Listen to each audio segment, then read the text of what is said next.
আজ আমরা সুজি দিয়ে একটা মিষ্টি বানাবো। তার জন্য এটা চট্টগ্রামে খুব ফেমাস একটা খাবার। কিন্তু আমার তো মিষ্টি বললেই ভালো লাগে। মিষ্টির কথা শুনলে দেখতে ভালো হয়েছে এরকম একটা মিষ্টির রেসিপি কিংবা মিষ্টির ছবি দেখলে আমি খুব খেতে ইচ্ছে করে, মনে হয় লগে লগেই খাই বলে। তার জন্য এখানে সুজি, ডিম, দুধ, ঘি, চিনি, এটা জায়ফল গুঁড়া, এটা হলো দুধ, গোলা দুধ। আমাদের একটা শিরা তৈরি করতে হবে। শিরাটা করতে আমাদের যা লাগবে তা হলো এই যে এখন আমরা এক এক করে সব দিয়ে দেব। প্রথমে ডিমগুলি ভাঙবো।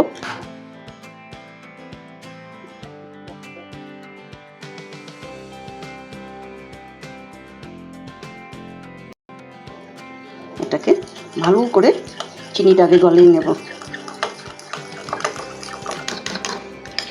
এটা হয়েছে, এখন আমরা ঘিটা দিয়ে দেব। এখানে ইচ্ছে করলে তেলও দেওয়া যেতে পারে। ঘি যখন এনেছি এটার উপলক্ষে, তাই এটাই খাইয়া দেওয়া করি আগে। এখন আমরা জল, দুধের যে দুধটা দেব।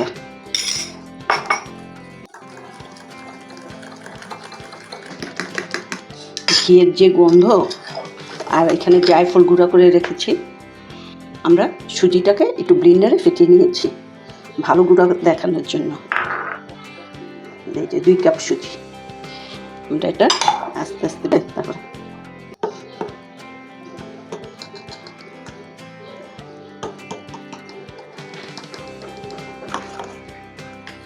এই যে সুজিটা সবসময় গুঁড়া করে দিলেও এটা দানা দানার মতনই থাকে, এই জন্য আমি একটু গুঁড়া করে দিয়েছি ভালো মতন করে। আর এই যেটা হলো জায়ফলের গুঁড়া। এই যে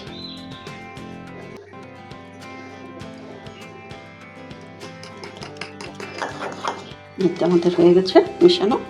এখন আমরা যে বাটিতে দেবো বাটিটা একটু ঘি ব্রাশ করে দেব। আমাদের শিরা করতে চিনির শিরা করতে হবে, তার জন্য এখানে আমরা 1 কাপ চিনি দেব আর 1 কাপ জল দিয়ে আমরা পাতলা একটা শিরা করে নেব। আমরা এই শিরার সাথে একটু লেবুর রস দেব, দিয়ে আমরা এখন এটা জাল দিয়ে রেখেছি। তো এখন আমরা আমাদের মেন কাজ যেটা সেটা করব।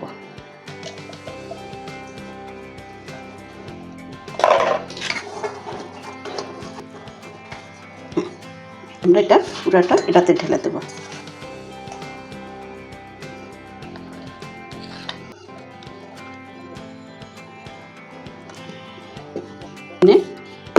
এটা আপনারা কেক যেভাবে করেন ওভেনে করতে পারেন, তারপরে চুলায় গ্যাসে করতে পারেন। আমি যেভাবে করি পিজা, কেক, প্যাটিস যেভাবে করি সেভাবে করতে পারেন। আবার বেশি ঝামেলা দেখলে জলে দিয়েও করতে পারেন, যার যেটা সুবিধা। আমাদের আফরাতুল হয়ে গেছে মিষ্টি ডেজার্ট।